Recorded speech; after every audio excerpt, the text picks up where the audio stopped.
انسان کو ملنے والی بے شمار ان گنت نعمتوں میں سے ایک نعمت اولاد کی نعمت ہے. یہ اللہ سبحانہ وتعالیٰ کا بہت بڑا فضل اور رحمت ہے کہ اس نے نسل انسانی کو بڑھانے کا یہ طریقہ بنایا جس سے ہم چھوٹے چھوٹے بچوں کو پیدا کرنے کے بعد پالنا شروع کرتے ہیں اور پھر انہیں زندگی کے ہر موڑ پر خوشحال دیکھنا چاہتے ہیں اور ان کو کامیاب دیکھ کر ہماری آنکھیں ٹھنڈی ہوتی رہتی ہیں. قرآن مجید میں اولاد کے ملنے کو خوشخبری بھی قرار دیا گیا.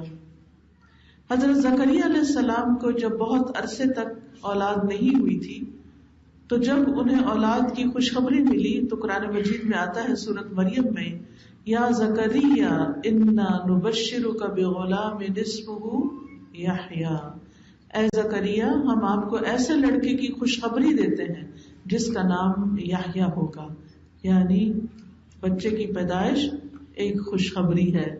اسی طرح ابراہیم علیہ السلام کو جب بچے کی پیدائش کی خبر ملی تھی تو اسے بھی خوشخبری کہا گیا تھا اور اس میں فرمایا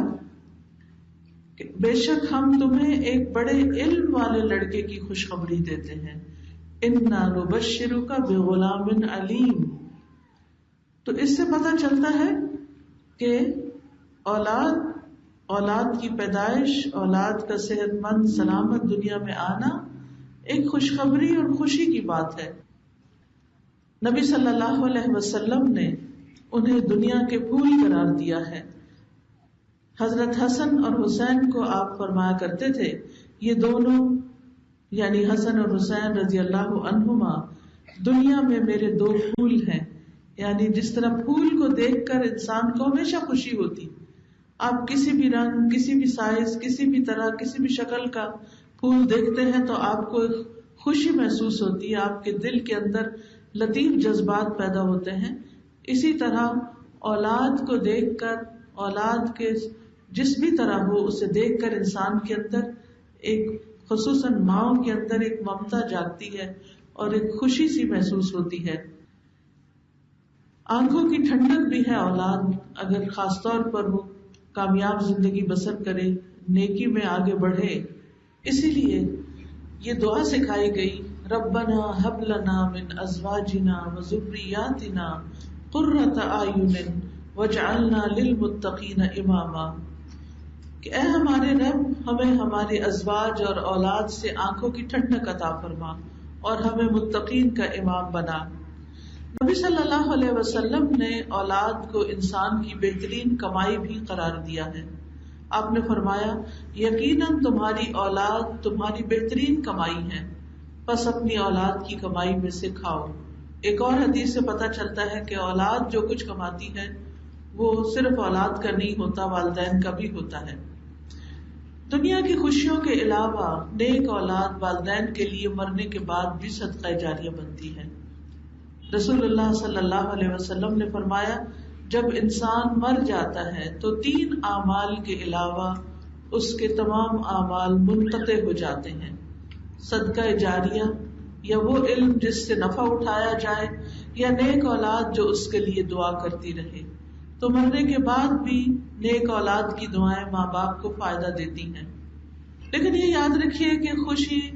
اور صدقہ جاریہ اور فائدوں کا اور کمائی کا ذریعہ ہونے کے ساتھ ساتھ اولاد ہماری ایک بہت بڑی ذمہ داری بھی ہے اور ہم پر اس کی تربیت کی ذمہ داری سب سے بڑھ کر ہے.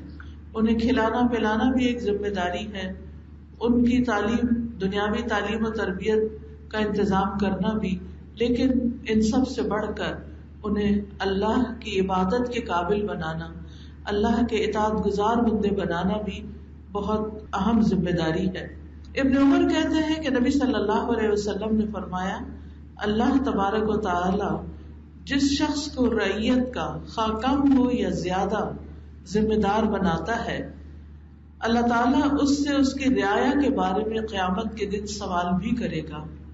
کہ اس نے اپنی رعایا کے بارے میں، اپنے ماتحت جو بھی اس کے ہاتھ میں دیے گئے ان کے بارے میں اللہ تعالیٰ کے احکامات کو قائم کیا یا ضائع کیا. یعنی صرف یہ نہیں پوچھا جائے گا کہ ان کا دنیاوی اعتبار سے کتنا خیال رکھا، ان کے کھانے پینے پہننے اوڑھنے یا ان کے دنیا کے کاموں کا، بلکہ یہ بھی پوچھا جائے گا کہ اللہ نے جو احکامات دیے تھے ان کے بارے میں یا ان سے متعلق تو ان کو قائم کیا یا ان کو ضائع کیا، یہاں تک کہ وہ اس کے اہل خانہ کے بارے میں، گھر والوں کے بارے میں بھی خاص طور پر پوچھے گا کہ ان کے بارے میں اللہ کے احکامات کو مد نظر رکھا یا نہیں رکھا. یعنی ہم سب سے یہ سوال ہونے والا ہے کہ ہم نے اپنے بچوں کی دینی تربیت کی یا نہیں کی،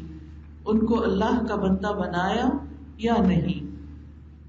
اسی طرح والدین میں سے بھی، ماں اور باپ دونوں میں سے بھی زیادہ ذمہ داری اولاد کے معاملے میں عورت کی ہے، ماں کی ہے، کیونکہ بچہ ماں کے ساتھ زیادہ وقت گزارتا ہے.